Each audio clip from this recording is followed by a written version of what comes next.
امام جعفر صادق رضی اللہ تعالیٰ عنہ سے ایک شخص نے پوچھا حضور میں دین کی خدمت کرنا چاہتا ہوں، تبلیغ کرنا چاہتا ہوں، کوئی طریقہ بتائیں۔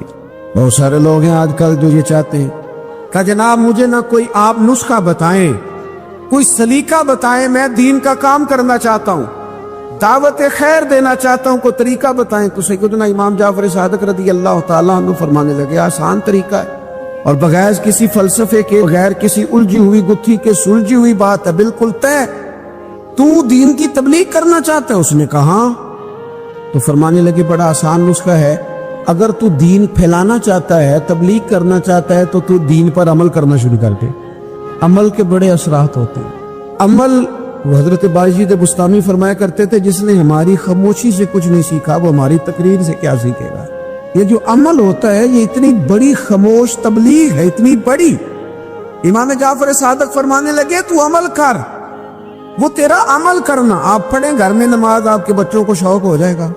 آپ کھولیں گھر میں قرآن مجید، آپ کے بچوں کا دل لگ جائے گا۔ آپ بیٹھے تسبیح لے کے کہ آج میں نے آدھا گھنٹہ محبوب کی بارگاہ میں درود و سلام عرض کرنا ہے، بچوں کی طبیعت لگ جائے گی۔ عمل جو ہوتا ہے اس کا فیض بٹتا ہے، نیکی میں آگے بڑھنے کی جدوجہد، کوشش کرنا کہ میں ذرا خیر کے کام میں آگے نکلوں۔ کیا کہا حضرت عمر نے؟ کبھی ہم سنتے ہیں باتیں، کبھی اس کی گہرائی میں اترو نا۔ سیدنا فاروق اعظم فرماتے ہیں میری ساری عمر دوڑ لگی رہی ہے کہ میں ابو بکر صدیق سے نیکیوں میں آگے نکل رہا، ساری زندگی میری دوڑ رہی، جد و جہد رہی کہ میں ابو بکر صدیق سے آگے۔ 2.5% زکوٰۃ ہے۔ عمر کہتے ہیں میں 50% لے کے آیا تھا، لیکن میں 50% پہ پہنچا تھا تو ابو بکر 100% پہ پہنچ گئے تھے، وہ سارا ہی لے آئے تھے۔ میری دوڑ رہی، یہاں بھی دوڑ ہے، میری عزت کرو، میرے آنے پہ کھڑے ہو جاؤ، معاذ اللہ میرا اکرام کرو، میں فلاں صاحب ہوتا ہوں، قبیلے میں، برادری میں، سوسائٹی میں، سماج میں یہ نام رکھتا ہوں، میں فلاں سیاسی، سماجی، فلاحی، رفائی تعارف رکھتا ہوں، میرا فلاں معاملہ ہے۔ یہ اس مزاج میں دوڑ لگ گئی، اس طبیعت کی دوڑ لگ گئی، مجھے بھی مانا جائے، مجھے بھی گنا جائے، مجھے بھی شمار کیا جائے، میرا بھی نام ہو جائے، مجھے بھی عقلوں میں رکھا جائے، قرب والوں میں میرا بھی تذکرہ کیا جائے۔ جو دوڑ ہمیں بتائی اور سکھائی گئی تھی اس دوڑ میں ہم شریک کیوں نہیں ہوتے؟ اس میں آگے کیوں نہیں نکلتے؟ وہ جو ہمیں فرمایا گیا تھا کہ تمہیں پتہ چل جائے پہلی صف کا ثواب کتنا ہے تو تم قرآن اندازی کرو۔ تو یہ قرآن اندازی کس دن ہونی ہے؟ یہ والی قرآن اندازی کس دن ہونی ہے؟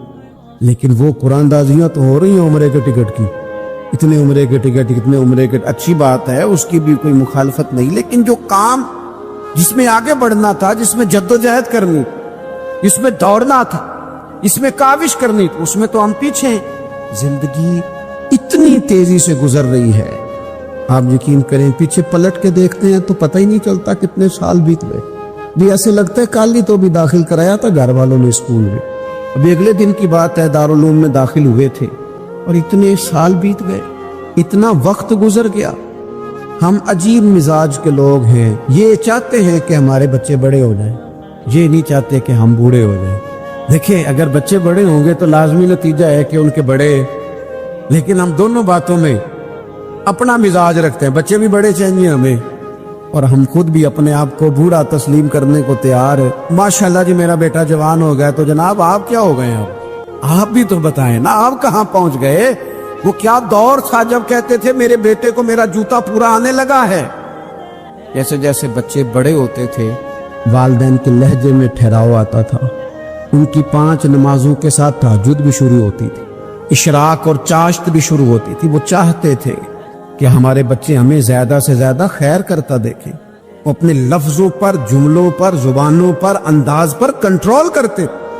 میاں بیوی ایک دوسرے سے کہتے تھے اب لڑنا نہیں ہے، بچے اثر قبول کرتے ہیں، بڑے ہو گئے، اب ہمیں ماحول اور طرح کا بنانا ہے۔ کب آگے نکلیں گے نیکیوں میں؟ کب ہم جد و جہد کریں گے؟ کب ہم یہ والا کام کریں گے کہ نہیں اب مجھے سنور جانا چاہیے، نہیں اب میرے اندر مثبت تبدیلی آنی چاہیے، نہیں اب مزاج میں حلم، بردباری، وقار، وفاداری، یہ چیزیں مجھے پیدا کرنی چاہیے؟ کب بچپنا ختم ہوگا؟ کسی درویش نے کہا تھا نا کہ میں نے 22 سال کے بوڑھے دیکھے اور میں نے 65 سال کے بچے دیکھے۔ کہا جناب کیا معنی؟ کہنے لگے معنی یہ ہے کہ بزرگی سمجھ کے ساتھ ہوتی ہے، عمر کے ساتھ تھوڑی ہوتی ہے۔ وہ تو سمجھ کے ساتھ ہے، جس دور میں سمجھ آ گئی، شعور آ گیا، سمجھ گئے بات کو۔ ورنہ بعض لوگ معذرت کے ساتھ بعض لوگ ساری زندگی سمجھدار ہونے کو تیار ہی نہیں ہے۔ وہ کچھ ایسی باتیں کرتے ہیں جو ان کے منصب سے میچ ہی نہیں کرتی، ان کے سٹیٹس کے ساتھ وہ اٹیچ نہیں ہوتی۔ بھئی یہ بات آپ کو نہیں کرنی چاہیے تھی، آپ کا معیار یہ نہیں تھا، معیار بلند ہے آپ کا، آپ اپنے سٹیٹس کے حساب سے بات کریں گے۔ تو میرے عزیز آگے پڑھا جائے۔ اب تو کئی ہمارے کلاس فیلو چلے گئے، کئی ساتھ رہنے والے چلے گئے، کئیوں کو ہم دیکھتے ہیں وہ کہتے ہیں یار مہینوں ہو گئے چارپائی پہ پڑے، ملاقاتیں ادھوری رہ گئی ہیں، کئی باتیں ضروری رہ گئی ہیں، کئی لوگ رخصت ہو گئے، تو کیا ہم کب کس وقت ہم عبرت پکڑے؟ بس چپ کر کے جنازہ پڑھ کے آ گئے کہ صرف اسی کا ہونا تھا، قبر میں فاتح پڑھ کے آ گئے کہ صرف اسی کو دفن ہونا تھا، کسی کی کل خانی میں چیلوں میں شرکت کر کے آ گئے، کسی کی ہونی تھی میری ہونی نہیں ہے۔ اپنے اعمال میں پختگی لائی جائے، آگے بڑھا جائے۔ حضرت جابر ابن عبداللہ رضی اللہ تعالیٰ عنہ فرماتے میں نے میدان احد میں ایک صحابی کو دیکھا، کھجور کھا رہے تھے۔ کتنا ٹائم لگتا ہے کھجور کھانے میں؟ گوشت کی بھری ہوئی پلیٹ نہیں تھی ان کے سامنے کہ ساری خالی ہونے میں دیر لگے، کھجور کھا رہے تھے، بخاری شریف ہے۔ اور کھجور کھاتے کھاتے کریم محبوب علیہ السلام کی عالی مرتبت بارگاہ میں عرض گزار ہوئے، یا رسول اللہ اگر آج میں شہید ہو جاؤں تو کہاں جاؤں گا؟ تو حضور نے فرمایا جنت میں۔ حضرت جابر ابن عبداللہ فرماتے ہیں وہ بات انہوں نے سنی تو وہ جو کھجور کھا رہے تھے وہ باقی کی منہ سے نکال دی۔ کیا معنی؟ کہیں کھجور کھاتے کھاتے دیر نہ ہو جائے، کہیں دیر نہ ہو جائے۔ وہ کھجور نکال دی اور میدان میں اترے اور وہ لڑے اور انہوں نے جدوجہد کی اور وہ اسلام کا نام لے کر ڈٹ گئے، رسول اللہ صلی اللہ تعالی علیہ وسلم کے پیغام پر کھڑے ہو گئے، اللہ نے انہیں شہادت عطا کر دی۔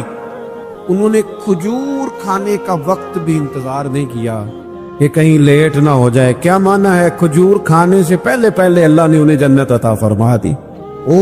ہمارا تو جناب وہ میرا پروگرام بن گیا، بس میں حج کر رہا ہوں، پھر اس کے بعد میں نے ولی اللہ ہو جانا۔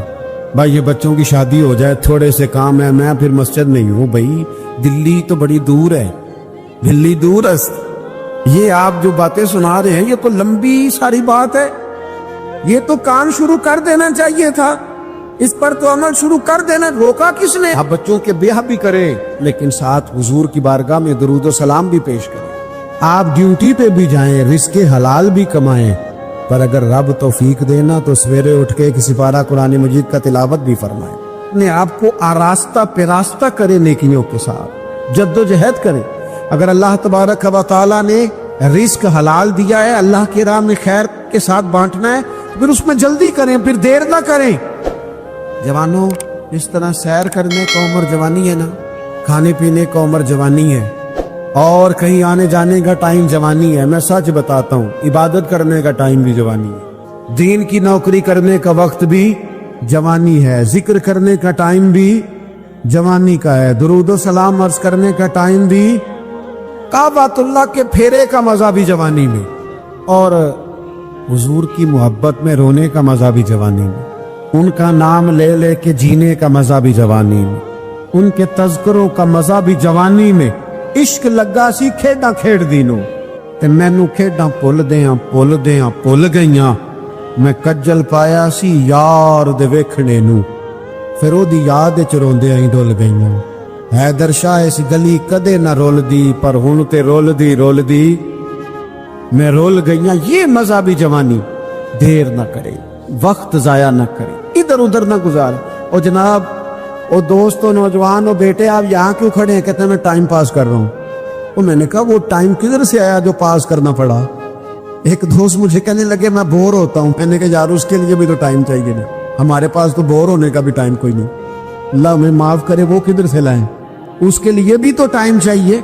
لیکن ہم چونکہ فارغ بڑے ہیں اور کوئی کچھ کام نہیں کرتے، کچھ توجہ نہیں کرتے، کچھ انہماک نہیں ہے، کچھ ذوق نہیں ہے، اور جو کام نہیں کرنے والے وہ مجھ سے پوچھتے، ایک صاحب کہنے لگے آپ کا سٹیٹس کس پیج پہ ہوتا ہے؟ میں نے کہا مجھے لگانا ہی نہیں آتا۔ ٹھیک ہے نا، ٹائم نکالنا پڑتا ہے نا سیکھنے سکھانے کو بھی۔ تو میری رائے یہ ہے جتنی دیر یہ کام کرنا ہے اتنی دیر حضور کی سیرت کا کوئی باب کیوں نہ پڑھے، اتنی دیر خیر کے کسی کام میں جدوجہد کیوں نہ کرے. لیکن پتہ نہیں کہاں الجھ گئے لوگ، وہ کہاں علم کے ذائقے، وہ کہاں محبت کی باتیں، وہ کہاں لوگوں کا خیر تقسیم کرنا. تو ہم نے کرنا یہ ہے آج کی اس نشست میں جو ہم نے سیکھا کہ ہم نے جلدی سے خیر جمع کرنا. اب ہم نے کوشش کرنی ہے کہ زیادہ سے زیادہ نیکیاں شام کو ہمارے دامن میں. اور جس طرح لوگ رات کو سونے سے پہلے نوٹ نہیں گنتے، پورے کرتے آج بچت کیا ہوئی، آج خرچ کیا ہوا، آج آمدن کتنی ہوئی، کل میری آمدن کتنی ہے، اس میں میری بچت کتنی ہے. اس طرح رات کو خیر جمع کر کے سونا ہے، کچھ نہ کچھ نیکیاں جمع. صحابہ فرماتے ہیں ہم نے عصر کی نماز پڑھی نبی پاک علیہ السلام کے ساتھ، تو پہلا موقع ہم نے دیکھا کہ نماز مکمل کر کے سلام پھیر کے تو محبوب تیزی سے اٹھے اور جلدی سے گھر تشریف لے گئے. یہ انفرادی بات تھی ہمارے لیے، ہم نے ایسے کبھی دیکھا نہیں تھا.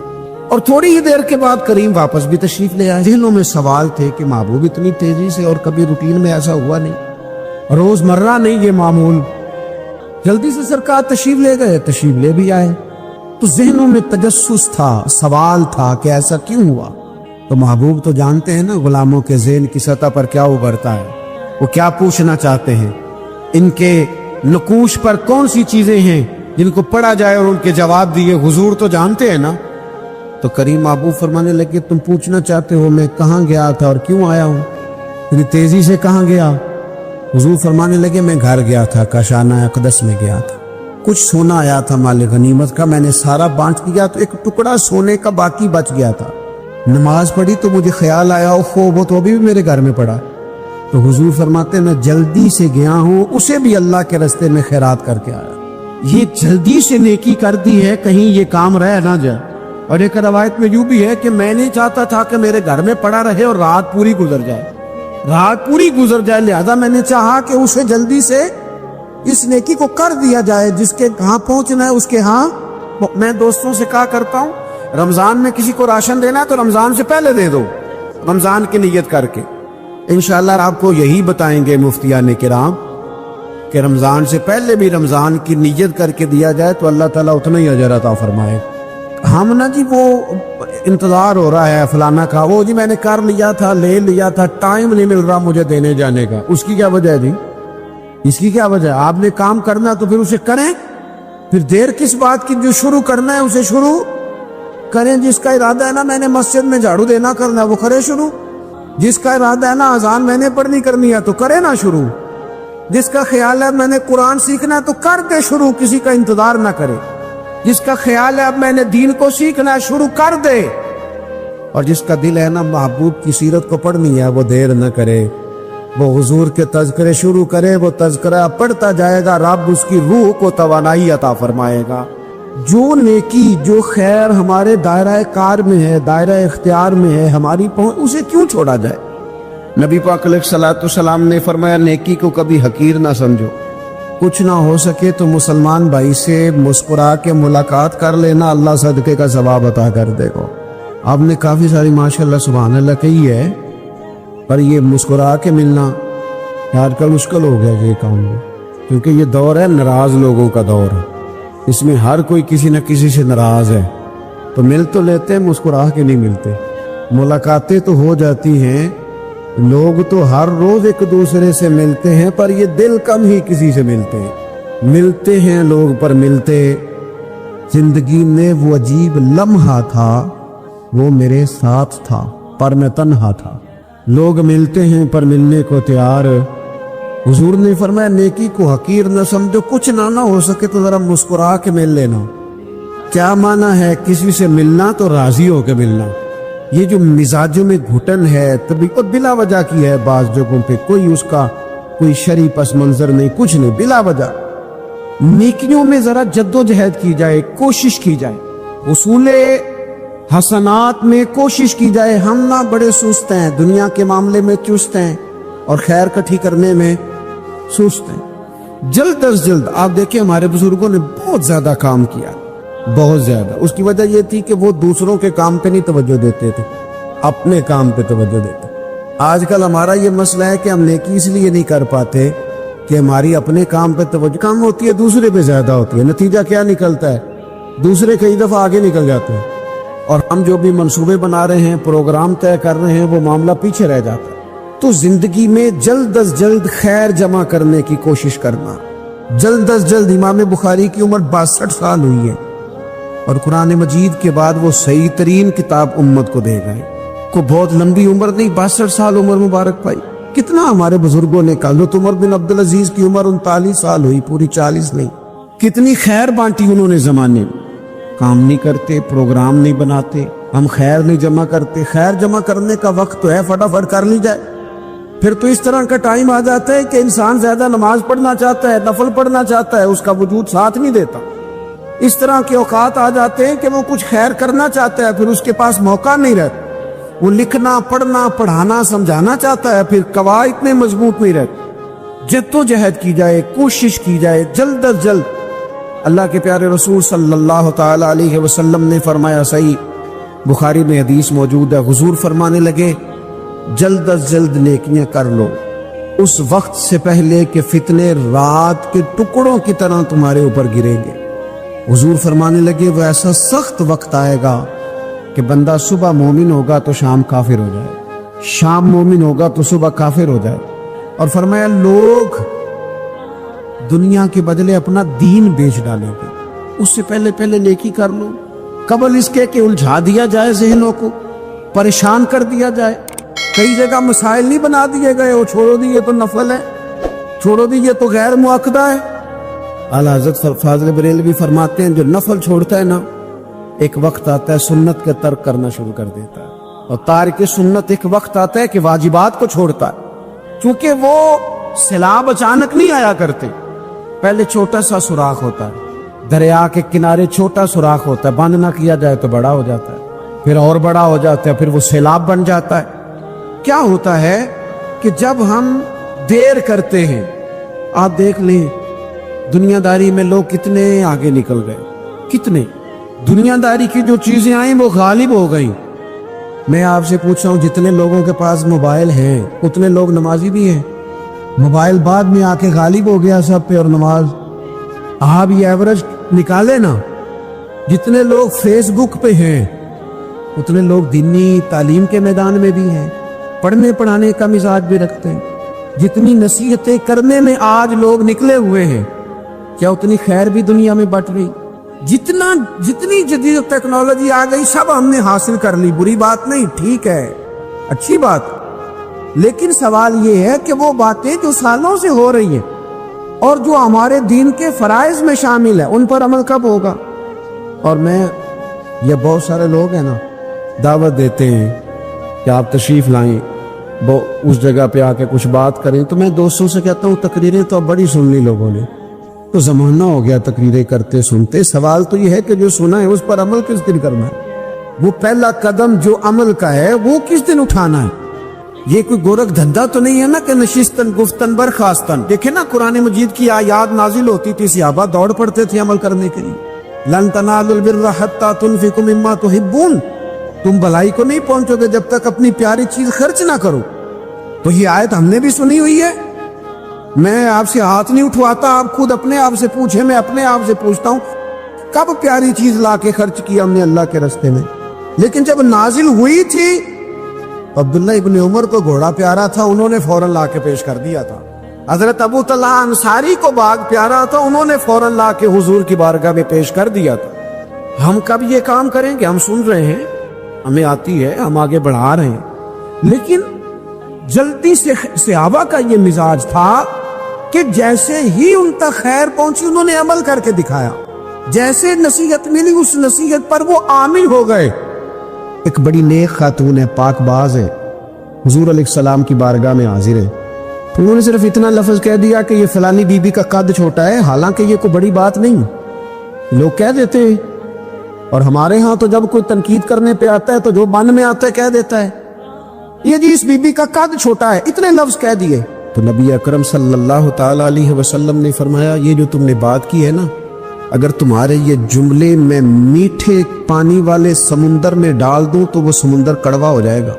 تم نے کسی پر تنقید کی، کسی کے قد پر اعتراض کیا، یہ تعلیم امت کے لیے حضور نے بات ارشاد فرمائی، ورنہ وہ خاتون، ان کی تو بڑی عظمت ہے، لیکن رسول اللہ صلی اللہ تعالی علیہ وسلم نے ہمیں بتایا، ہمیں سمجھایا، ہمیں سکھایا کہ تم اپنے بول کی وجہ سے، اپنے لفظوں کی وجہ سے اپنی نیکیاں ضائع نہ کر بیٹھنا، دعوے نہ کرتے پھرنا زندگی میں کہ میں نے یہ کر دیا، میں نے وہ کر دیا، میں نے بڑے انقلاب برپا کر دیے، اور یہ اللہ کا فضل ہے جی، اللہ نے بڑی توفیق دیا جی، ڈیرے پہ بڑے لوگ روٹی کھاتے ہیں جی، دسترخوان میں نے لگایا ہوا ہے جی، فلانے کے ساتھ بھی میں، او بس کر یار، تو کسی کو کیا دے سکتا ہے؟ یہ دیکھ تو دینے والا تو کریم رب ہے، تو 100 کو دے کے 200 کو دے کے بتاتا ہے، وہ پتہ نہیں کس کس کو عطا فرماتا ہے۔ حضرت ابراہیم خلیل علیہ السلام بغیر مہمان کے روٹی نہیں کھاتے تھے۔ ایک دن مہمان آیا، یہ نبیوں کی شان ہے، پیغمبروں کی شان ہے، ایک دن مہمان آیا تو فرمانے لگے بسم اللہ پڑھ، وہ کسی اور نظریے کا تھا، نہ پڑھ سکا، فرمانے لگے جا کہیں اور روٹی کھا لے، اگر نہیں پڑھتا تو اٹھ کے چلا گیا، تو رب کریم نے فرمایا خلیل کتنی عمر ہو گئی اس بندے کی؟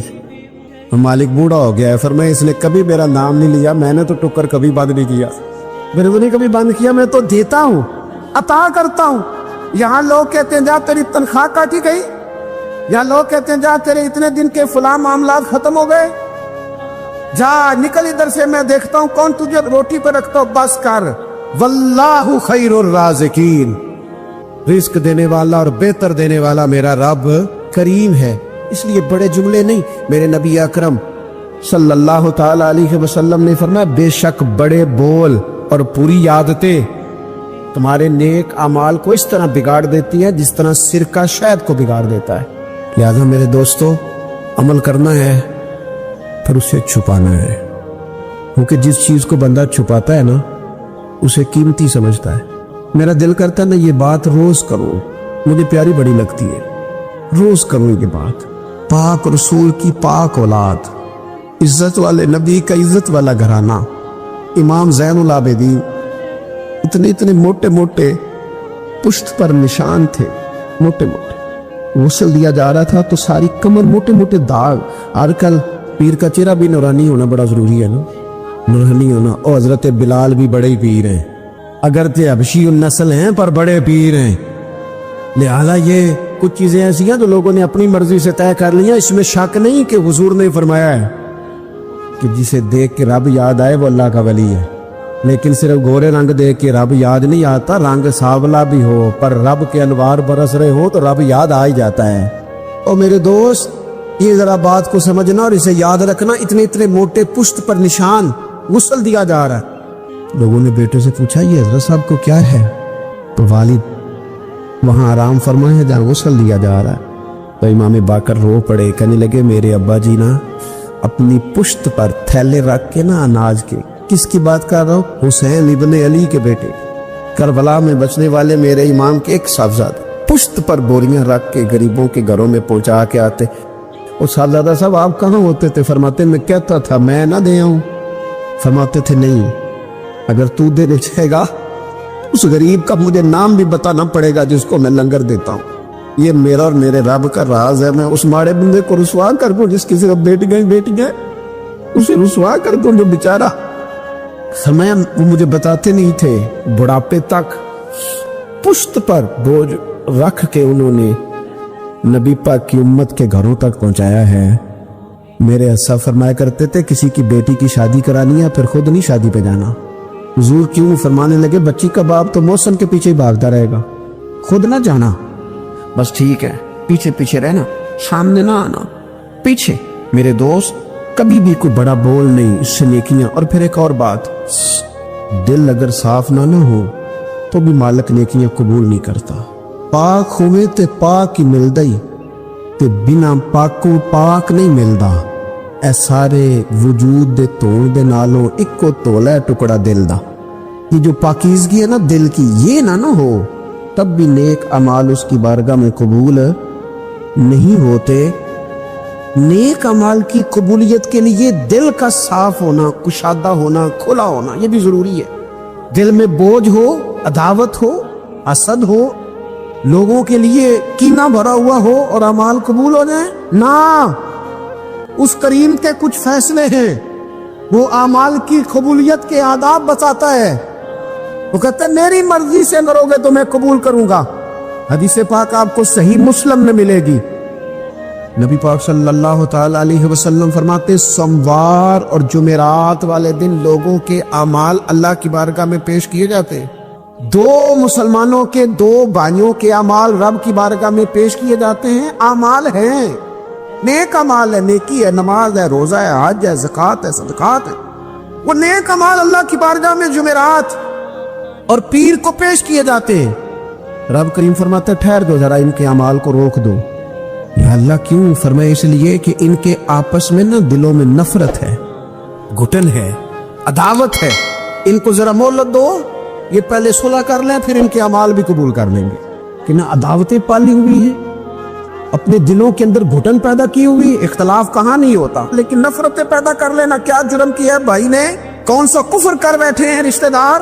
کون سی ایسی بات نکل گئی ہے جو زندگی کے ناطے توڑ کے بیٹھ گئے ہم؟ رب کہتا ہے نہیں قبول ہوں گے ابھی اس کے اعمال، روک دو جب تک یہ آپس میں صلح نہ کر لے۔ مسجد میں بھی پابندی سے آؤ، فجر کی جماعت بھی نہیں جھوٹنی چاہیے، جمعے والے دن بھی وقت پہ آؤ، لیکن اگر قبولیت کرانی ہے تو 20 منٹ نکال کے نا اس رشتہ دار کے گھر بھی چلے جاؤ جس سے ناراضگی چل رہی ہے، تھوڑا سا نا ادھر بھی ایک چکر لگاؤ، اس لیے کہ وہ کہتے ہیں قبول ہی تب کرنا ہے، پہلے یہ والا کام کر، لیکن اندر عداوت سے بھرا ہوا ہو، سینہ بھوک سے بھرا ہوا ہو تو پھر اس کی روشنی میں جو اعمال کیے جائیں وہ قبول نہیں ہوتے۔ قرآن مجید فرقان حمید نے ایک اور وجہ بھی بیان کی ہے، فرمایا نہیں قبول کریں گے۔ امام شافعی سے ایک بندے نے کہا میرا دل کرتا ہے میں کچھ لوگوں پر خرچ کروں پر مجھے کوئی مستحق بندہ نہیں ملتا، تو امام صاحب ہنس پڑے، کہنے لگا جی آپ ہنسے کیوں؟ فرمانے لگے تو جو کچھ اللہ نے تجھے دیا ہے تو اس کا مستحق تھا، تو حقدار تھا؟ جب رب نے تجھے بغیر حساب دیا ہے تو تو اللہ کے بندوں کو ٹٹولتا پھرتا ہے؟ تو کہتا میں پتہ کروں یہ حقدار ہے کہ نہیں، اور تو اس کے رستے میں بے حساب دے، رب بھی تجھے بے حساب ہی عطا فرمائے۔ نبی کریم صلی اللہ تعالی علیہ وسلم کے اولین تربیت یافتہ جو لوگ ہیں صحابہ اور اہل بیت، ہر لحاظ سے امت کے لیے یہ لوگ مینارہ نور ہیں۔ صحابہ سارے کے سارے عادل ہیں، ہدایت کے ستارے ہیں۔ نبی پاک صلی اللہ تعالی علیہ وسلم نے ہمیں صحابہ اور اہل بیت کی محبت بھی سکھائی، عقیدت بھی سکھائی، ان کے پیچھے چلنے کا سبق بھی پڑھایا۔ مسلمان کا یہ شیوہ ہے کہ ان سے زیادہ فیض حاصل کریں۔ ہمارے ہاں چند ایک صحابہ کا ذکر ہوتا ہے اور باقی جو اتنے سارے لوگ ہدایت کی روشنی دے کے گئے اور جن کا نبی کریم سے پیار تھا اور نبی کریم کا ان سے بڑا پیار تھا، ان لوگوں کا بھی تو ذکر ہونا چاہیے نا۔ رجب شریف کی 12 تاریخ کو وصال ہوا ہے حضور کے بڑے پیارے چچا جان حضرت عباس کا رضی اللہ تعالی عنہ۔ سیدنا عباس رضی اللہ تعالی عنہ سے نبی کریم صلی اللہ علیہ وسلم کو بڑا ہی پیار اور حضرت عباس کو حضور سے بڑا پیار ہے۔ تاریخ کی بعض کتابیں بتاتی ہیں کہ 3 سال پہلے حضور سے ان کی ولادت ہوئی، لیکن پیار تھا۔ اور اگرچہ وہ چچا تھے پر محبوب کا جو وہ ادب کرتے تھے نا، چچا بھی تھے، عمر میں بھی 3 سال پہلے دنیا میں آئے۔ کسی نے پوچھا، اور مشہور قول ہے ان کا، کسی نے پوچھا آپ بڑے ہیں کہ حضور؟ فرمانے لگے نہیں، بڑے تو حضور ہی ہیں، پیدا پہلے میں ہوا تھا۔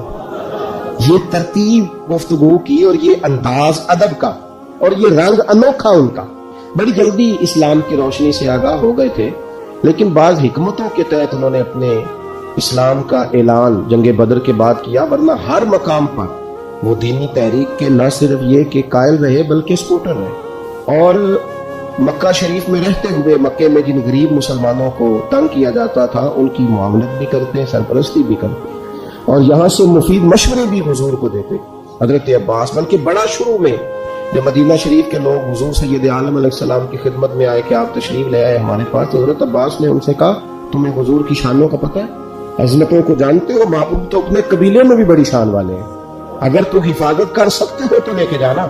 تو اہل مدینہ نے کہا کہ ہم جانیں قربان کریں گے، بچے یتیم کرائیں گے، ہر چیز سے بڑھ کر حضور کا خیال کریں۔ اور پھر جب محبوب نے ان سے مشورہ چاہا کہ مدینہ شریف جانا ہے، آپ کیا رائے دیتے ہیں؟ تو حضرت عباس نے رائے دی تھی، عرض کی یا رسول اللہ صلی اللہ علیہ وسلم آپ نے پہلے کسی کو اپنا نمائندہ بنا کے بھیجے، وہاں جب ماحول بالکل ٹھیک ہو جائے تو پھر آپ تشریف لے جائیں۔ تو ان کے مشورے پر نبی کریم نے حضرت مصعب ابن عمیر کو وہاں روانہ فرمایا۔ شروع سے قائل تھے۔ اور ایک اور بات، ان کی جو اہلیہ ہے حضرت ام فضل، وہ جنہوں نے خواب دیکھا تھا کہ یا رسول اللہ صلی اللہ تعالی وسلم آپ کے وجود کا ٹکڑا میری گود میں آیا ہے، تو حضور نے فرمایا فاطمہ کے گھر رب بیٹا دے گا، تیری گود میں کھیلے گا۔ تو امام حسین رضی اللہ تعالیٰ عنہ پھر حضرت ام فضل رضی اللہ تعالیٰ عنہ کی گود میں کھیلے. یہ حضرت عباس کی اہلیہ ہے اور یہ نبی پاک کی جو زوجہ حضرت میمونہ ہے, حضور کی زوجہ ام المومنین, ان کی یہ سگی بہن ہے. اور حضرت ام فضل کا یہ مقام ہے کہ تاریخ کی کتابیں بتاتی ہیں سیرت کی کہ حضرت خدیجہ الکبریٰ رضی اللہ تعالیٰ عنہ کے بعد جس بی بی نے سب سے پہلے کلمہ پڑھا وہ حضرت عباس کی زوجہ ہے, حضرت ام فضل. اور بڑا پیار کیا نبی پاک سے, حضور ان کے گھر میں جا کے آرام کرتے. اور شہزادے حسنین کریمین تو بڑا ہی کھیلتے حضور کی چچی کے گھر میں جا کے. اتنی محبت جن سے ہو, ہمیں ان کا تعارف بھی نہ ہو, ہماری وہاں تک رسائی بھی نہ ہو, ہم ان محبت بھری ہستیوں پہ واری جائیں, قربان جائیں, ہماری اولادیں قربان جائیں. حضرت عباس رضی اللہ تعالیٰ عنہ, انہوں نے, میں کہہ چکا کہ بڑا پہلے, بلکہ امام بہقی نے تو یہاں تک لکھا ہے کہ حضرت عباس ایک دن عرض کرنے لگے, یا رسول اللہ صلی اللہ علیہ وسلم, میں تو آپ کی نبوت کی نشانیوں کا بڑا پرانا قائل ہوں. محبوب نے فرمایا چچا کس طرح؟ تو عرض کرنے لگے, یا رسول اللہ آپ تو گھوڑے میں تھے, آپ جدھر جدھر انگلی کا اشارہ کرتے تھے چاند بھی ادھر ادھر ہی چلتا چلا جاتا تھا, چاند جھک جاتا جدھر انگلی اٹھاتے محض, کیا اشاروں پر چلتا تھا کھلونا نور کا. نبی پاک صلی اللہ تعالی علیہ وسلم سے عرض کرنے لگے, میں تو اس دن کا قائل ہوں, بدر میں زبردستی لائے گئے تھے دباؤ ڈال کے, اور حضور نے یہاں سے آبا سے کہا تھا میرے چچا کو کچھ نہ کہنا, ان کو تو زبردستی لایا. نبی پاک علیہ الصلوۃ والسلام کا پیار, اور جب یہ آئے نا تو حضور نے فرمایا اب آئے ہو تو فدیہ بھی دو. انہوں نے بھی عذرائے محبت کہا کہ کہاں سے دوں, تو حضور نے بھی عذرائے محبت فرمایا کہ وہ جو آتی دفعہ میری چچی کو پیسے دے کے آئے تھے کہ آ گیا تو استعمال کر لوں گا, ورنہ تم یہ کام کر لینا. تو حضرت عباس کو سن کے کانپنے لگے, کہنے لگے وہ تو مجھے اور میری بیوی کے علاوہ کسی کو پتہ ہی نہیں. یہ سن کر حضرت عباس پر راشا ہوا تاری کہ پیغمبر تو رکھتا ہے دلوں کی بھی خبرداری. خیال آیا مسلمان نیک و بد پہچان جاتے ہیں, محمد آدمی کے دل کی باتیں جان جاتے ہیں صلی اللہ تعالی علیہ وآلہ وبارک وسلم. تو حضرت عباس رضی اللہ تعالیٰ نے اس خوبصورتی کے ساتھ نبی پاک صلی اللہ علیہ وسلم کے ساتھ وابستہ زمانہ جاہلیت میں بھی کچھ لوگ بڑی عزت کی نگاہ سے دیکھے جاتے, کچھ لوگ اس دور میں بھی لکھنا پڑھنا جانتے تھے, ان میں حضرت عباس کا شمار تھا, بڑی عزت کی نگاہ سے دیکھے جاتے. اور پھر اللہ تعالیٰ نے انہیں اعزاز عطا کیا. بڑے خوش قسمت لوگ ہوتے ہیں جن کے ذمہ مسجد لگتی ہے, بڑے خوش قسمت, بڑے خوش نصیب وہ لوگ ہوتے ہیں جن کی ڈیوٹی لگتی ہے رب کے گھر میں جھاڑو دینے کی, اپنے نصیبوں پہ رشک کریں, جن کی ذمہ داری لگتی ہے, جن کے ہاتھ میں کنجی ہوتی ہے, وہ کبھی دروازہ کھولتے ہیں اللہ کے گھر کا, کبھی بند کرتے ہیں, کبھی یہ سعادتیں محنت سے نہیں ملتی ہیں, خدا کے فضل سے ملتی ہیں. انہیں بھی عاجزی کرنی چاہیے, اور ہمیں بھی ان لوگوں کو رشک کی نظر سے دیکھنا چاہیے, رشک کی نظر سے جو یہ والی خدمات سر انجام دیتے ہیں. بڑی پرانی بات ہے, ہم ایک جگہ میں بیٹھے ہوئے تھے, طلباء, ہمارے استاد بھی تھے, تو ایک صاحب آگے کہنے لگے تسی مسیح توڑو, تمہارے استاد سے فرمانے لگے الحمدللہ, الحمدللہ, فرمانے لگے اللہ کے فضل سے, اس کے کرم سے. اس کے ساتھ یہ بھی شامل کر لیں, ان سعادت بزور بازو نیز, یہ سعادتیں بازو کی طاقت سے ملتی ہیں, یہ تو تب ملتی ہیں جب خدا فضل فرماتا ہے. حضرت عباس کو یہ اعزاز ملا کہ ان کے والد جناب حضرت عبد المطلب رضی اللہ تعالیٰ عنہ کعبے کی دیکھ بھال کرتے, آب زمزم کا بندوبست کرتے, زائرین کو آسانیاں دیتے. ان کے بعد یہ خدمت حضرت عباس کے حصے میں آئی. حضرت عباس ڈیوٹی کرتے, روپ بڑا تھا, قد بڑا تھا, کبھی بولتے تھے نا رات کو پہاڑی پہ چڑھ کے تو 8 میل تک آواز سنائی دیتی تھی. یہ جو ایڈمنسٹریٹر ہوتا ہے نا, اسے بازو کا سخت فیصلے بھی کرنے پڑتے ہیں. اس میں کسی چیز کا انتظام کرنا ہوتا ہے نا, اس میں سخت فیصلے بھی, یعنی ڈاکٹر کے پاس لوگ علاج کرانے جاتے ہیں, پر کبھی کبھی اسے آپریشن بھی کرنا پڑتا ہے, کبھی کبھی وہ مناسب سمجھتا ہے تو کوئی انگلی کاٹ بھی دیتا ہے. اب یہ اس کا ظلم نہیں ہے, یہ باقی ساری ذمہ داری ہے اس کی, اس نے انصاف کیا. جڑی بوٹی کاٹے تو اصل فصل کا بھلا ہوتا ہے, بات کی ذمہ داری ہے. اس لیے جو ایڈمنسٹریٹر ہوتا ہے نا بندوبست, اس سے لوگوں کو شکوے بھی ہوتے ہیں, دیکھو جی فلانے سے کو چھٹی دے دی, فلانے سے مار دے دی, یہ شکوے بھی ہوتے ہیں. لیکن چونکہ وہ ایڈمنسٹریٹر ہے, اس نے نہ چاہتے ہوئے بھی کچھ سخت فیصلے کرنے ہوتے ہیں. حضرت عباس کا روب تھا, کسی کی طاقت نہیں تھی حرم شریف میں کوئی بات بھی کر سکے, نہ کوئی غیبت کر سکتا تھا, نہ کوئی غلط جملہ نکالتا تھا. یہ حضرت عباس کا روب تھا. فرماتے تھے یہ رب کا گھر ہے, اس کا ادب کرنا پڑے گا. اللہ تعالیٰ نے انہیں اعزاز دیا, شان دی. نبی پاک صاحب الاخلاق سید عالم صلی اللہ علیہ وسلم ان سے محبت فرماتے. ایک دن حضور نے فرمایا, امام سیوطی نے بھی اس کو لکھا ہے, امام طبرانی نے بھی, ایک دن حضور نے فرمایا چچا کل گھر رہنا, میں آپ کے گھر آؤں گا. اور یار سارا زمانہ منت کرے کہ لنگ کئی مہینے تے برس گئے تے تیری دید نو تیدے ترس گئے. لوگ منت کرے اور یہاں حضور خود فرمائے چچا میں آؤں گا کل تمہارے گھر، ملک بازار محبت کا انوکھا ہی ہو گیا۔ نبی کریم صلی اللہ تعالی علیہ وسلم نے فرمایا چچا کل گھر رہنا، میں آؤں گا۔ چاشت کی نماز کے بعد محبوب ان کے گھر گئے، اتنا پیار ہے چچا سے، اتنی محبت ہے نبی پاک کو، اپنے اس قریبی سے تشریف لے گئے اور پھر ان کو سارے خاندان سے کہا ایک جگہ اکٹھے ہو گئے۔ جب وہ اکٹھے ہو گئے تو اپنی مقدس چادر اوپر ڈال دی سب کے، اور پھر ہاتھ اٹھا کے کہا اللہ یہ میرے چچا ہے، میرے والد کی جگہ ہے، یا اللہ یہ میرا خاندان ہے، مالک جس طرح میں نے انہیں اپنی چادر میں چھپا لیا ہے تو بھی رحمت میں چھپا لینا اور دوزخ سے ہمیشہ کے لیے دور فرما دینا۔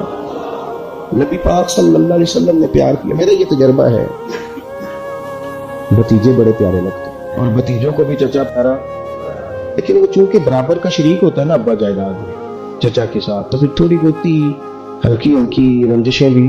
میں اکثر کہتا ہوں کہ بندہ اپنے بچوں کے بھائی کی غلطیاں بیان کر لیتا ہے نا پہلے، کبھی غصہ آتا ہے کبھی ساری باتیں کر بیٹھتا ہے، لیکن اندر سے نا وہ بھتیجے برے لگتے نہیں، وہ اپنے بچوں سے ڈرتے ڈرتے باتیں کرتا ہے۔ میں ویسے بچے کہہ رہا ہوں، آپ نے کچھ اور بھی سمجھنا ہوا تو سمجھ لیجیے گا، میں ویسے بچے کہہ رہا ہوں کہ وہ ڈرتا ڈرتا باتیں بھائیوں کی کرتا ہے، لیکن بہرحال وہ پیارے ہوتے ہیں۔ میں نے دیکھا ہے ہمارے والد صاحب کبھی چچاؤں کو ضرورت پڑ گئی، کوئی ضرورت ہے، اب وہ بات بلا کس طرح کرتے، وہ میرے کو نہ پھر 2 لاکھ مانگ لیا ہے، میں نہیں انہیں دے سکتا، انہیں نہیں میری من پہ لاکھ کو دیاں گا پتر کنے کو دا پیچھے، تو میں ان کا چہرہ دے کے کہتا تھا میں کہ باجی دل تو 2.5 دن تے کرنا، لیکن وہ ہمیں مطمئن کر رہے ہیں نا، آپ ہمیں راضی کر رہے ہیں، دل تو اڈا کرتا ہے کہ انہیں 2 مانگے تو میں انہیں 2.5 دیا۔ پیارے ہوتے ہیں نا بھائی، کیا کیا جائے، ان جیسا رشتہ کوئی نہیں، لیکن وہ بندہ باتیں کر بیٹھتا ہے تو تھوڑا بہت پھر وہ نا اپنے بچوں کو مطمئن کرنے کے لیے، وہ بھی میں نے بھائی دیکھے ہیں جو دروازوں پہ کھڑے ہو کے بھائیوں کو دیکھتے ہیں، بیماریوں سے دیکھتا ہے، ایسے قد اونچا ہوتا ہے میرا بھائی فلانی جگہ کامیاب ہو گیا، یہ ہوتا ہے، کیا کیا جائے۔ تو حضرت عباس رضی اللہ تعالیٰ عنہ کا حضور سے پیار اور نبی کریم کا اپنے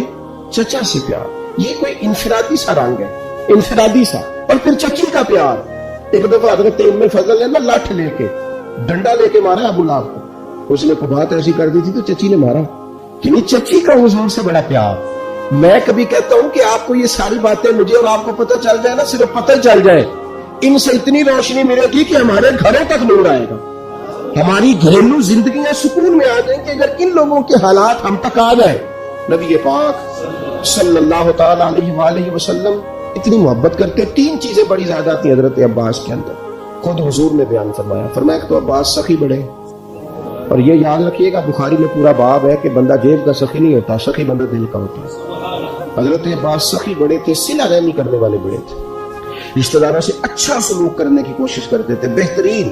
تیسری بات یہ تھی کہ غلام آزاد کراتے تھے، اس کا اگر آج آپ اپنی زبان میں ترجمہ کریں تو جو لوگ مقروض نہیں ہو رہے تھے، جب تک بندے کی جیب میں پیسے ہوتے ہیں تو رشتہ دار بھی پہنچتے ہیں، دوست بھی پہنچتے ہیں، لنگر بھی چلتے ہیں، چندوں والے بھی پہنچتے ہیں، مسجد بنانی ہے، مدرسہ بنانا ہے، قبرستان کا مسئلہ ہے، گلی بنانی، سارے پہنچتے ہیں۔ اور اگر قرضہ چڑھ جاتے پھر ادھر ادھر بیٹھ کے باتیں کرتے ہیں کہ اس نے دھوکے کیے، اس نے فراڈ کیے، اس نے فلان کیے، اور خدا کے بندو قرضہ تو چڑھ ہی جاتا ہے، اور اگر قرضہ ولیوں پہ رہا، صحابہ پہ رہا، انبیاء پہ رہا، اس طرح کا مسئلہ ہے کہ آپ جس بندے کو جس اینگل سے بھی دیکھیں، اس پر میں رات دوستوں سے کہہ رہا تھا کہ ایک بندہ مصیبت میں ہے، دوسرا اسے دیکھ کے خوشی کا اظہار کر رہا ہے، معاذ اللہ ایک بندہ مشکل میں ہے، نبی پاک صلی اللہ علیہ وسلم نے فرمایا کسی کو مصیبت میں دیکھ کے خوشی کا اظہار نہ کرنا، ورنہ اس پہ اللہ رحمت کر دے گا اور تمہیں اس میں مبتلا کر دے گا۔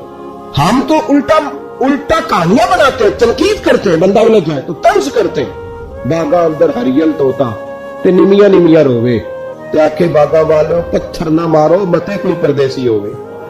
پہلے ایک آدمی تکلیف میں ہو، تاڑی مار اڑانا باہو اسی تے کئی اڈن آ رہے، پہلے دکھ میں ہے اور تو اور تکلیف دے رہا۔ اس لیے عزیزو یہ جو انداز ہے یہ ٹھیک نہیں ہے۔ حضرت عباس کا طریقہ کیا ہے، یہ جو ہوتے تھے نا غلام، ان کی گردنیں پیسے لے لیتے تھے، ان کے مالک تو گردنیں، چلے آج بھی اگر آپ نے ترجمہ کرنا ہو تو لوگ ایڈوانس لے کے نہیں بیچارے پھنس جاتے، جان چھوٹتی ہے پھر اس ملازم کی، تھوڑے تھوڑے قرضوں میں لوگوں کو قیدی نہیں بنا لیا جاتا۔ حضرت عباس کا شوق تھا غلاموں کو خرید کے آزاد کرنا، کہتے تھے اللہ کے بندے آزادی سے زندگی گزارے تو میرا دل ٹھنڈا ہوتا ہے۔ غلام آزاد کرنا، اور بھائی مقروض کو تو زکات بھی لگتی ہے، ہمارے یہاں جب لوگ مقروض ہو جاتے ہیں تو معاذ اللہ خودکشیاں کرتے ہیں، کیوں کہ ہم آگے بڑھ کے ان کا ہاتھ نہیں تھامتے، ان کی مدد نہیں کرتے۔ حضرت عباس نے تو وصال سے کچھ دن پہلے اپنے شہزادے سے فرمایا یہ میں نے 70 لوگوں کی لسٹ بنائی ہے، یہ غلام ہے پتر ان کو خرید کے آزاد کرنا. 70 لوگ آزاد کیے انہوں نے, لوگوں کی گردنیں چھڑانے کے لیے کردار ادا کریں. اگر کوئی بیچارہ کہیں الجھ گیا تو بازو تھام کے باہر نکالے, یہ خیر والا کام ہے, اسے کرے. نبی پاک صلی اللہ علیہ وسلم کی جو خوبصورت مسجد مبارکہ نا, مسجد نبوی شریف, اس کے بالکل ساتھ پہلے تو حضرت عباس نے کئی دفعہ کہا یا رسول اللہ میں بھی آ جاؤں مدینے, تو میں آپ وہاں ٹھہریے. اور حضور فرمانے لگے میں نبیوں میں آخری ہوں اور لگتا ہے آپ ہجرت کرنے والوں میں آخری ہوں گے مدینے کی طرف آنے میں. تو حضور نے جب اجازت دی تو تشریف لائے, مسجد نبوی کے ساتھ مکان بنایا. حضرت عمر فاروق کا دور خلافت تھا, یہ آپ کو کتب حدیث میں ہر جگہ حدیث ملے گی, اور مسند امام احمد بن حنبل میں ملے گی. آپ گزر رہے تھے حضرت عمر فاروق, تو حضرت عباس کا گھر قریب تھا, تو جمعے والا دن, بعض کتابوں میں آتا ہے جمعے کا دن تھا, حضرت عمر آ رہے تھے اور انہوں نے نا اوپر کو مرغا بھی ذبح کیا ہوا تھا اور پانی بھی چل رہا تھا, تو پرنالہ گلی میں تھا, وہ پانی حضرت عمر پہ گرا. آپ نے محسوس کیا کہ تو باقی نمازیوں کو بھی تکلیف دیتا ہوگا, بھائی مسجد کے دروازے پر پرنالہ ہو تو کوئی برداشت کرتا ہے. حضرت عمر نے کہا اکھیڑ دو پرنالہ, اکھیڑ دیا. سیدنا فاروق اعظم نے نماز پڑھائی, نماز کے بعد حضرت عباس آئے رضی اللہ تعالیٰ, کہنے لگے پرنالہ آپ نے اکھیڑا. جناب عمر نے وجہ بیان کی, فرمایا وہ چینٹے پڑتے تھے, نمازیوں کو تکلیف ہوتی تھی, معقول وجہ, اکھیڑ دیا. حضرت عباس کہنے لگے بالکل ٹھیک ہے, میں آپ پر کوئی جبر نہیں کرتا, کوئی میں جواب میں کوئی بات نہیں کرتا, ایک بات صرف کہتا ہوں وہ سن لیں گے. حضرت عمر نے کہا کہیے. تو حضرت عباس کہنے لگے جب میں یہ مکان بنا رہا تھا تو حضور تشریف لائے تھے, اور نبی پاک صلی اللہ تعالی علیہ وسلم نے نا میرے کندھوں پہ خود سوار ہو کے اپنے دست مبارک سے یہ پرنالہ لگایا تھا. کپڑے پہ چیٹے پڑے ہیں نا, بدن تو موجود ہے نا. اب حضرت عمر نے اس پر کیا تبصرہ کیا, تھوڑا سائڈ پہ کر لیں, چلے اگر حضور نے لگایا تھا تو اس کو دوسرے کونے پہ لگا لیں, کوئی تبصرہ نہیں. تم کہتے ہو کبھی تعمیر کے نام پر, کبھی فلاں چیز کے نام پر, کبھی فلاں چیز کے نام پر. حضرت عباس نے کہا عمر نبی پاک نے لگایا تھا, اتنے لفظ ہیں, ختم ہو گئی ساری وجوہات. حضرت عمر تو اتنا روئے کہ بیٹھ گئے, آنسو نکل آئے آنکھوں سے. کہنے لگے عباس میرے ساتھ چلیے, اسی جگہ جاتے ہیں جہاں سے پرنالہ کھیڑا ہے, آپ اس طرح کریں, اب آپ میرے کندھوں پہ چڑھے اور اس کو دوبارہ لگائیں. جس چیز کو رسول کریم نے جہاں لگایا تھا اس کو ہٹانا, ہم نے نہ کبھی قطرے پہ غور کیا اور نہ دریا دیکھا, بس جہاں تیری جھلک دیکھی وہیں ڈوب گئے. میرے دوستو یہ تو انداز ہمیں صحابہ نے دیا ہے, اور ہمیں تم جو سبق پڑھاتے ہو وہ جانے کہاں سے آیا ہے, تم ہمیں کدھر نہ جانا چاہتے ہو. میں کئی دفعہ کہتا ہوں یا ہمیں سمجھا دو, نہیں تو پھر ہم سے سمجھ لو, آ جاؤ ہم سے سمجھ لو. یہ ساری چیزیں جو چمکتی دمکتی ہیں کتب احادیث میں, ان کا کیا کیا جائے. حضرت عباس رضی اللہ تعالیٰ عنہ, نبی پاک علیہ السلام نے فرمایا جس نے آپ کو تکلیف دی عباس اس نے مجھے تکلیف دی, جس نے آپ سے محبت کی اس نے مجھ سے محبت کی. فرمایا آپ میرے لیے والد کی طرح ہیں, جگہ ہے. حضرت عباس حضور کے چچا, سب لوگ احترام کرتے ہیں حضرت عباس, وہ آتے تو صحابہ اٹھ کے کھڑے ہو جاتے, حضرت عباس سے مشورہ لیا جاتا, ان کی رائے پہ عمل کیا جاتا, حتیٰ کہ حضرت صدیق اکبر افضل البشر بعد الانبیاء بالتحقیق, حضرت عباس جتنی مرتبہ آتے سیدنا صدیق اکبر اتنی مرتبہ اٹھ کے کھڑے ہو جاتے, انہیں اپنی جگہ پہ بچھاتے. سیدنا عثمان غنی رضی اللہ تعالیٰ عنہ, سیدنا فاروق اعظم رضی اللہ تعالیٰ عنہ کا طریقہ یہ تھا کہ سواری پہ جا رہے ہیں, گھوڑے پہ جا رہے ہیں, اونٹ پہ جا رہے ہیں, سامنے سے حضرت عباس آ گئے, اور میاں عزت والا کسی کو عزت دیتا ہے, قدر والا ہی کسی کی قدر پہ جانتا ہے. یہ دونوں سواری پہ جا رہے ہیں, سامنے سے حضرت عباس آ گئے, دونوں سواری سے اتر جاتے, اتر کے کھڑے ہو جاتے. سیدنا عباس رضی اللہ تعالیٰ عنہ گزرتے تو پھر دوبارہ سواریوں پہ بیٹھتے. ادب سیکھ لو ان لوگوں سے, احترام سیکھ لو ان لوگوں سے, نسبتوں کا قدر سیکھ لو ان لوگوں سے, اور سنگیوں محسنوں کے عزیزوں کا احترام سیکھ لو. ہمیں میاں صاحب نے بھی کہا تھا اصلا نان جو نیکی کریے تے نسلاں تاک نہیں پھیل گئے. اپنے مشائخ کی اولادوں تک, استادوں کی اولادوں تک کا احترام ہمیں بزرگوں نے بتلایا. کیوں؟ اس لیے کہ یہ سبق ہمیں وہاں سے ملا ہے, وہاں سے ملا ہے, نسبتوں کا احترام وہاں سے ملا ہے.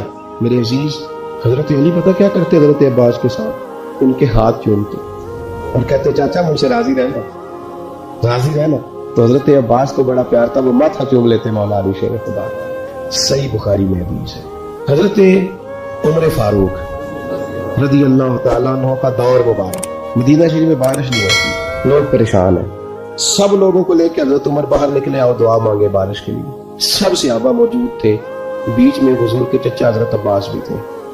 حضرت عمر فاروق رضی اللہ تعالیٰ عنہ نے بازو تھام کے جناب عباس کو آگے کیا اور دعا کے لیے ہاتھ اٹھائے, کہا اے اللہ ہم تیرے نبی کریم علیہ السلام کا وسیلہ تیری بارگاہ میں لایا کرتے تھے, عرض کرتے تھے تو رحمت کرتا تھا, آج تیرے نبی کے چچا کو لے کے آئے, تیرے محبوب کے چچا کو لے کے بخاری ہے، یا اللہ تیرے محبوب کے چچا کو لائے، مہربانی فرما۔ حضرت عمر نے دعا کی حضرت عباس کے وسیلے سے، چلے نا ایمان 2 قدم بھی اگر تیرا ہم سفر نہ ٹھہرے، اور تیرا وسیلہ دیا نہ جائے تو زندگی معتبر نہ ٹھہرے۔ لبوں پہ ایاک نستعین ہے، پر اس حقیقت پہ بھی یقین ہے، اگر تیرے واسطے سے مانگوں کوئی دعا بے اثر نہ ٹھہرے۔ کچھ بوجھ انسان کے ظاہری ہوتے ہیں اور کچھ باطنی ہوتے ہیں۔ ظاہر کے جو بوجھ ہوتے ہیں وہ بھی انسان کو تکلیف دیتے ہیں، اور باطن کے بوجھ بھی تکلیف دیتے ہیں۔ آپ کے کپڑے میلے کچالے ہو جائیں یا بالوں پہ مٹی لگ جائے، گرد لگ جائے، تو آپ کی طبیعت بوجھل ہو جاتی ہے۔ آپ جب غسل کر لیتے ہیں، کپڑے بدل لیتے ہیں، دھلے ہوئے پہن لیتے ہیں، تو آپ کو محسوس ہوتا ہے کہ طبیعت کچھ ہلکی پھلکی سی ہو گئی۔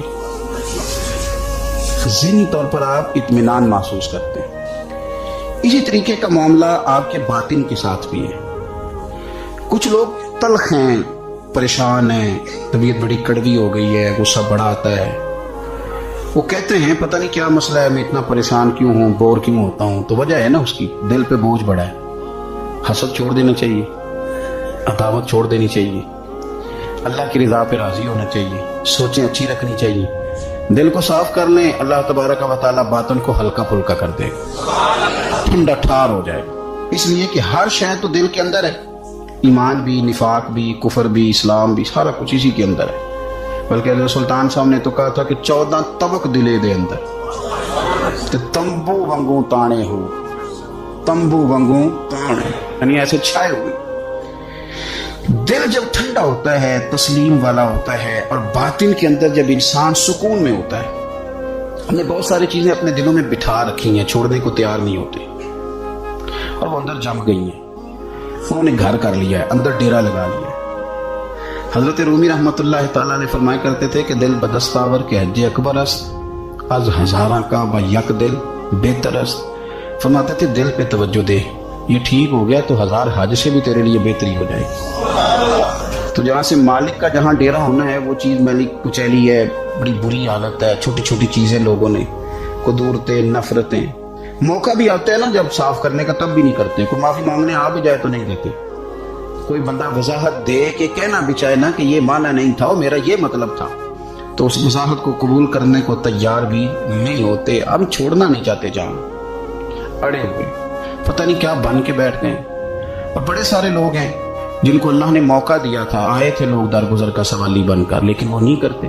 جب آپ اپنے دل پہ بوجھ بنا لیں گے، مختلف چیزیں طاری کر لیں گے، وہ اندر سلگتی ہیں، اندر آپ کے وہ میل کچیل بڑھا دیتی ہیں، بوجھ بڑھ جاتا ہے، طبیعت تلخ ہو جاتی ہے، زبان کڑوی ہو جاتی ہے، لب و لہجہ کانٹوں کی طرح چبھتا ہے لوگوں کو۔ لیکن اگر دل آپ صاف رکھیں، ٹھنڈا رکھیں، حوصلے والا رکھیں، آپ کے اندر کوئی شے نہ ہو کسی بندے کے لیے، تو پھر آپ یقین کریں کہ زندگی بڑی مزیدار ہو جاتی ہے۔ پھر آپ کو سکون ملتا ہے، پھر آپ نماز بھی تسلی والی پڑھیں گے، لوگوں سے ملیں گے تو انہیں اپنا سمجھ کے ملیں گے، کیونکہ اندر شے کوئی نہیں جب تو۔ اور جب آپ رات کو سوئیں گے تو پھر بھی رب کریم قرار والی نیند عطا فرمائے گا۔ لیکن جب وہ تلخیاں، وہ بوجھ، کل فلانے نے یہ کہا تھا تو آج سارا دن منصوبہ بندی کی کہ تگڑا جواب کیسے دینا ہے، کل ایک نے اینٹ پھینکی تھی تو آج پتھر جمع کر کے رکھے ہیں کہ مجھے موقع ملے گا تو میں نے برسانے ہیں، تو پھر تو آپ اس کام لگے ہوئے ہیں، پھر تو جان چھوٹے گی نہیں، اس کا کوئی حد بندہ ہی نہیں۔ ہر شعبے کے اندر کچھ لوگ اعلیٰ ہوتے ہیں، کچھ افضل ہوتے ہیں۔ مجھ سے آپ پوچھیں گے کسی بڑے آدمی کا نام بتائیں تو میں نے تاجر کا تو نہیں نہ بتانا، میں انشاءاللہ تعالیٰ آپ کو بتاؤں گا کہ فلاں بندہ اللہ کا بہت بڑا نیک آدمی ہے، میں بتاؤں گا فلاں بندہ بڑا زبردست حدیث پر نظر رکھنے والا عالم ہے۔ میں تو اپنے شعبے کے تعلق سے بات کروں گا کہ فلاں آدمی زبردست مفتی ہے اپنے شعبے سے۔ آپ پوچھ لیں کسی تاجر سے کہ آپ کسی بڑے آدمی کا نام بتائیں تو اس نے عالم کا تھوڑی بتانا ہے، وہ کہے گا فلاں آدمی جو ہے اس کا کاروباری معیار بھی اچھا ہے، اسٹیٹس بھی اچھا ہے، امپورٹ ایکسپورٹ میں بھی بڑا تجربہ ہے، وہ اپنے رنگ میں بڑے آدمی کا نام بتائے گا۔ سیاستدانوں سے آپ بات کریں گے وہ کسی بڑے سیاستدان کا نام بتائیں گے۔ میرے رسول کریم صلی اللہ تعالی علیہ وسلم سے ایک صحابی نے پوچھا حضور انسان بڑا کون ہوتا ہے، انسانوں میں سے بلا افضل کون ہوتا ہے؟ سیاستہ کی حدیث ہے، حضور انسانوں میں سے افضل کون ہوتا ہے؟ انسانوں میں سے۔ تو نبی پاک صلی اللہ علیہ وسلم نے فرمایا جس کا دل سلامت ہو، زبان سچی ہو، وہ انسانوں میں افضل انسان ہوتا ہے۔ زبان کا سچا ہو، دل سلامتی والا ہو، صحابی نے ہمارے ساتھ بڑی نیکی کی، پوچھ لیا کہ یا رسول اللہ صلی اللہ علیہ وسلم یہ زبان کی سچائی تو سمجھ میں آتی ہے، دل کی سلامتی کیا ہے؟ تو حضور نے فرمایا دل کی سلامتی ہے کہ دل میں تکبر نہ ہو، دل میں حسد نہ ہو، دل میں کینہ نہ ہو، دل میں عداوت نہ ہو، کدورت نہ ہو۔ رب کریم کے بندوں کے بارے میں اس کا دل صاف ہو، زبان سچی ہو، وہ انسانوں میں افضل ترین انسان، ایک بہترین انسان ہے، بہترین۔ بہت سارے لوگ خوشامد اتنی سونی کرتے ہیں، جب پھر بڑی تگڑی ڈالتے ہیں۔ اللہ کرے کہ وہ نہ صرف گلے نہ ملیں، ان کا دل بھی کسی سے مل ہی جائے۔ ساری زندگی انہوں نے تعلقات بنائے ہیں لیکن پیار نہیں بڑھایا۔ تعلقات ان کے ہیں، وہ بتاتے ہیں میرے بڑے تعلقات ہیں، فلانا سے بھی میرا تعلق ہے، فلانا بھی مجھے جانتا ہے، فلانا بھی۔ تعلقات ہونا اور چیز ہے، لیکن روح اور دل کا رشتہ ہونا اور چیز۔ چونکہ ہم ذاتی طور پہ کسی کو اچھا جانتے ہی نہیں، کسی پہ آج تک دل کھڑا ہی نہیں ہوا، ہمیں کوئی نہ کوئی کمزوری نظر آ جاتی، اور کچھ لوگ معاشرے میں پرموٹ کرتے ہیں ان چیزوں کو، بغض کو، عداوت کو۔ ایک بہت بڑے بزرگ ہیں، عالم بھی ہیں، متقی ہیں، نیک ہیں، اللہ والے ہیں، تو ایک صاحب مجھے آ کے کہنے لگے کہ انہوں نے آپ کے بارے میں یہ کہا ہے۔ تو میں چونکہ ان کے بارے میں مجھے پتا ہے کہ بندہ بڑا ٹھیک ہے، تو میں نے اس سے کہا کہ ان کے پاس اتنا ٹائم ہی نہیں ہے کہ وہ مجھے ڈسکس کرے، تو چائے پی، کھانا کھا، لیکن تو غلط ڈائریکشن پہ چڑھ گیا ہے۔ وہ بندہ، اس کو مطلب اس کا قد کاٹ ہی وہ بڑا آدمی ہے، وہ مجھے کیسے ڈسکس کرے گا؟ سوال ہی نہیں پیدا ہوتا۔ وہ صاحب چلے گئے، 2-4 دن کے بعد مجھے فون کر کے کہنے لگے کہ میں نے بھی بڑا وقت گزار دیا ہے، پر جو جواب آپ نے دیا ہے نا، پچھلی معافی دے دے، آج کے بعد ایسا کام کوئی نہیں کروں گا۔ ہم نہ چسکا لے کے سنتے ہیں ایسی باتیں جو ہمارے دلوں میں دوسروں کی عداوت پیدا کرتی ہیں۔ آپ کو پتہ ہی نہیں آپ کے ساتھ لوگ ہاتھ کیا کر جاتے ہیں۔ اوئے ہوئے ہوئے، یعنی آپ اس کی بھی بات سنتے ہیں جو آپ کی ماں کے خلاف آپ کے بارے میں بات کر رہا ہے، او خدا کے بندو، اس کی بھی سن لیتے ہو جو آپ کے والد کے بارے میں جس نے بات، وہ سن لی آپ نے، یہاں بٹھا لی۔ یعنی قبلہ، کعبہ، شیخ، استاد اور مرشد کے بارے میں جس نے کچا جملہ، آپ نے وہ بھی سن لیا، تو پھر تو آپ نے موقع دیا نا میل کو اندر تک، روح تک اترنے کا۔ آپ کو پتہ ہے میرے رسول کریم کا وہ قلب عطا ہے جس کے بارے میں رب فرماتا ہے کہ نزل علی قلبک، محبوب یہ جو میں نے قرآن پاک نازل کیا، میں نے آپ کے دل پہ نازل کیا ہے۔ اور اللہ فرماتا ہے محبوب آپ کو اللہ نے اپنے فضل سے، فبما رحمت من اللہ لنت لہم، اللہ نے فضل کر کے آپ کا دل نرم کر دیا غلاموں کے آگے۔ اور یہ میرے رسول پاک کا قلب اطہر ہے۔ حضور فرماتے ہیں کہ میرے گلے سے لے کر ناف تک حضرت جبریل نے انگلی چلائی اور میرا سینہ کھلا اور اندر سے دل نکالا، اور پھر رب نے جو معرفت کے نور بھیجے تھے وہ اس کے اندر داخل فرمائے۔ آپ میری بات کو سمجھے، اتنا پاکیزہ قلب اطہر، کوئی چیز وہاں جا سکتی ہے؟ کسی شخص کا ڈالا ہوا فتنہ معاذ اللہ کو سوچ بھی سکتا ہے وہاں تک جائے گا؟ لیکن آپ پڑھیں ترمذی کے لفظ، قلم ٹوٹ گئے، تربیت ختم ہو گئی ان باتوں پہ۔ اتنی بڑی بات اللہ کے رسول فرمانے لگے، سنو بھائی میرے غلاموں، مجھے کوئی بندہ کسی صحابی کے بارے میں کوئی بری بات نہ پہنچائے۔ حضور آپ کا تو دل صاف ہے، آپ کا تو نور علی نور ہے، اس سے تو قرآن گفتگو کرتا ہے، کوئی پہنچا بھی دے گا تو کیا اثر ہوگا؟ لیکن حضور نے فرمایا وہ دروازہ کھولنا ہی نہیں جس سے لوگوں کی عداوت دل میں آتی ہے۔ فرمایا کوئی مجھے کسی کے بارے میں کوئی بات نہ پہنچائے، اس لیے کہ میں جب تمہارے سامنے آنا چاہتا ہوں تو کھلے سینے کے ساتھ آنا چاہتا ہوں۔ آپ میری بات کو سمجھیں۔ آپ کہتے ہیں نہیں جی ذرا سناؤ بھلا وہ کیا کہہ رہا تھا، کرنا بات جلدی کرنا، بڑی پریشانی لگ گئی، جلدی بتا۔ تو اب وہ بتائے گا تو اندر محل تو آئے گی۔ لوگ سنتے ہیں، تلاش میں رہتے ہیں۔ وہ میری بات نہیں، عارف رومی کی بات ہے۔ وہ کہتے ہیں مکھیاں 2 قسم کی ہوتی ہیں، ایک جب بھی بیٹھتی ہے پھول پہ بیٹھتی ہے، لیکن پھر جب چھوڑتی ہے تو شہد چھوڑتی ہے، اور ایک جب بھی بیٹھتی ہے کسی گند پہ بیٹھتی ہے، کوئی کمزوری ڈھونڈتی ہے، کوئی غلط بات تلاش کرتی ہے، پھر جب چھوڑتی ہے تو بیماری چھوڑتی ہے۔ آپ ان مکھیوں سے بچیں جو گندگی تلاش کرتی ہیں اور پھر آپ کے دل میں بغض اگاتی ہیں۔ رسول کریم علیہ السلام نے فرمایا خبردار مجھے کوئی بات نہ پہنچانا۔ میں نہیں چاہتا کہ جب کوئی بات پہنچ جاتی ہے تو پھر مجمع میں بندہ نظر ڈالتا ہے تو وہ بندہ چبھتا ہے جس کے بارے میں پتا ہوتا ہے کہ اس نے یہ کہا تھا، یہ کیا تھا۔ تو حضور فرماتے ہیں میں جب تمہارے سامنے جانا چاہتا ہوں تو کھلے دل کے ساتھ جانا چاہتا ہوں۔ تو عداوت پرموٹ ہوتی ہے، باقاعدہ کہانیاں سنائی جاتی ہیں، خبر نامے جاری کیے جاتے ہیں، فٹافٹ جناب تیاری ہوتی ہے، اور میں کہتا ہوں کہ کرنے والے کا اتنا نقصان نہیں، سننے والے بڑے شوق سے سن رہے ہوتے ہیں۔ یہ غلط ہے، یہ اچھے لب و لہجے والے لوگ یہ کام نہیں کرتے۔ میرے رسول پاک صلی اللہ تعالیٰ علیہ وآلہ وسلم صحابہ کرام کو اس بابت بار بار ارشاد فرماتے ہیں. ایک دن حضور فرمانے لگے کہ مجھے تم پر ڈر ہے کہ پرانی امتوں کی بیماری کہیں تمہارے اندر بھی سرایت نہ کر جائے. یا رسول اللہ صلی اللہ تعالیٰ علیہ وسلم، ایسی کون سی چیز ہے جس سے آپ کو بھی ڈر ہے، اور وہ کون سی بیماری ہے؟ بعض لوگوں نے یہ شاید سمجھا کہ وہ کوئی طاعون کا یا کوئی اور غیر مرض ہے. تو حضور فرمانے لگے نہیں، پرانی امتوں میں نا بیماری تھی تکبر کی، حسد کی، بغض کی، عداوت کی. دل ایک دوسرے کے بارے میں سخت ہو گئے تھے. آپ کبھی پڑھے نا بنی اسرائیل والوں کو، فرعون کی فوجیں پیچھے لگی ہوئی ہیں، آگے دریا آ گیا ہے، جناب موسیٰ علیہ السلام حکم دے رہے ہیں کہ رب نے راستہ بنا دیا نکلو، لیکن ان کا اعلان ہے کہ چونکہ ہم اگرچہ آپ کے ماننے والے ہیں، اگرچہ سارے فرعون کو دشمن جانتے ہیں، پر 12 قبیلے ہیں، آپس میں چونکہ ہماری لڑائی ہے، ایک رستے سے نہیں گزریں گے، ہمیں 12 رستے چاہیے. شدید پیاس لگی ہے اور ان سے کہا گیا کہ ڈنڈا ماریں گے جناب موسیٰ علیہ السلام پتھر پہ، اللہ وہاں سے چشمے نکالے گا، پی لو. انہوں نے کہا ایک نہیں پیئیں گے، 12 قبیلے چونکہ ہمارا اختلاف ہے ایک سے پانی نہیں پی سکتے، ہمیں 12 الگ الگ چاہیے. حضور فرمانے لگے وہ جو پرانی امتوں میں عداوتوں کی بیماری تھی، مجھے ڈر لگتا ہے وہ تمہارے بیچ نہ آ جائے.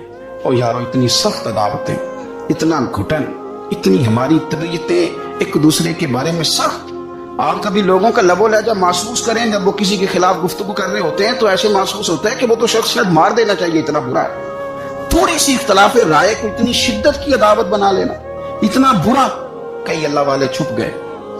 بہت سارے رب کریم کے بندے تھے جو دنیا چھوڑ کے کونوں میں لگ گئے. انہوں نے کہا اور نہیں گزارا ہوتا ہو بھائی، نہ خوفناک. میں کسی کمزور آدمی کی بات نہیں کرنے لگا، ایک دلیر آدمی، حسبن نسبن اخلاقن مروتن، ہر تعلق سے شانہ والے حضرت امام جعفر صادق رضی اللہ تعالیٰ عنہ. اتنے بڑے آدمی کہ امام اعظم ابو حنیفہ جیسے لوگ کہتے ہیں کہ اگر 2 سال امام جعفر صادق کے پاس نہ رہتا تو ابو حنیفہ ہلاک ہو جاتا. امام جعفر صادق تربیت جب کی تو کن کی؟ امام اعظم کی، حضرت داؤد طائی کی، جناب سفیان ثوری کی. اور شاہ فرید الدین عطار فرماتے ہیں آخری عمر میں حضرت جعفر صادق، امام جعفر صادق نا حجرے میں بند ہو گئے تھے، باہر نہیں آتے تھے. بس اسی کسی دیکھو جو نہیں جلاتے تو نہ کچھ آڈا دردی حجرے میں. ایک دن حضرت سفیان ثوری نے منت کیا کہ ان کے بچوں کی، خدام کی، کازا سے کہو میں پرانا نوکر ہوں، مجھے تھوڑی زیارت کا موقع مل جائے، میری تو آنکھیں ترس گئی، کرم نوازی ہو جائے. تو حضرت کو جا کے عرض کی کہ سفیان ثوری منت کر رہے ہیں. آپ نے اجازت دے دی. حضرت سفیان ثوری اندر گئے تو درد سے کہا حضور آپ تو 2 جملے کہتے تھے تو دل بدل جاتے. کتنے لوگ منتظر ہیں آپ کے کلمات طیبات کے لیے، زیارت مقدسہ کے لیے، اور آپ یوں گوشہ نشین ہو گئے. تو جگر گوشہ رسول، نواسہ رسول امام جعفر صادق آنکھوں میں آنسو آ گئے. کہنے لگے سفیان تمہیں کیا بتاؤں، لوگوں کے لفظوں میں بڑا پیار ہے پر دلوں میں وفا کوئی نہیں. اور بے قدراں کچھ قدر نہیں کیتی خوب تسلی ہو، یہ دنیا دار پجاری زرد کتیاں دے گل ٹلی، قدر نہیں کی لوگوں نے. میں اب میں اپنا آخری وقت اپنے رب رسول کے ساتھ گزارنا چاہتا ہوں. لوگوں کے لفظوں میں بڑی وفا ہے پر دلوں میں ان کے وفا. امام جعفر صادق جیسے لوگ چھپ گئے. ہم اپنے رویوں سے اگر ان چیزوں کو نکالیں گے، دلوں کو صاف کریں گے، تو بڑے بڑے قیمتی وجود ہیں جن سے ہمارا رشتہ قائم رہے گا. لیکن اگر حسد کی، عداوت کی، بغض کی یہ بھٹیاں جس طرح تپ رہی ہیں آج معاشرے میں، یہ تپتی رہی تو بڑے بڑے لوگ ہیں جو منظر سے ہٹ جاتے ہیں. مقابلہ نہیں کر پاتے لوگوں کی عداوتوں کا. رب کریم کا بندہ صاف دل ہوتا ہے، وہ حسد بغض عداوت کا مقابلہ نہیں کرتا، وہ کونے میں ہو جاتا. وہ کہتے میں اس دوڑ والا نہیں ہوں. اس لیے کہ اللہ کے بندے تلوار کے ساتھ، تو میں بڑی بات کرنے لگا ہوں اگر آپ کو سمجھ میں آ گئی تو، رب کے بندے تلوار سے تو لڑائی کر لیتے ہیں پر منافق کے نفاق کے ساتھ مقابلہ کیسے کریں؟ وہ کس طرح کر کے وہ اس جگہ پہ آ کے سازش کریں جہاں چھوٹے لوگ سازش کرتے ہیں، پھر وہ بچنے لگ جاتے ہیں. یہ دوری نکتہ چی ہے، کہیں چھپ کے بیٹھ جا، جس دل میں تو مکی ہے وہیں چھپ کے بیٹھ جا. پھر وہ لوگ نکل جاتے. اپنے دل کو کشادہ کریں، حوصلوں کو بڑا کریں، آپ اپنے دل میں سکون پائیں، اطمینان قلبی اللہ کریم عطا فرما. یہ آتا کیسے ہے بغض؟ ایک تو سوچیں بڑا اچھا، ہمیشہ صحیح سوچیں. ہماری سوچیں گڑبڑ ہو جاتی ہیں. درست سمت اپنی سوچوں کو لے کر کے جائیں. آپ اچھا گمان رکھیں، سوچوں کو مثبت رکھیں. ایک تو سوچ مثبت. دوسرا میں آپ سے منت کروں گا، آج بڑا سونا وقت ہے، زندگی میں دولت کی دوڑ کبھی نہ لگانا، کبھی نہ. اور زندگی میں کسی بندے کو بھی تولنا ہے تو اسے دولت کے ترازو میں نہیں تولنا، قطعاً نہیں، ورنہ عداوت ختم ہی نہیں ہوگی. آپ یقین کریں ہم پینڈو لوگ ہیں،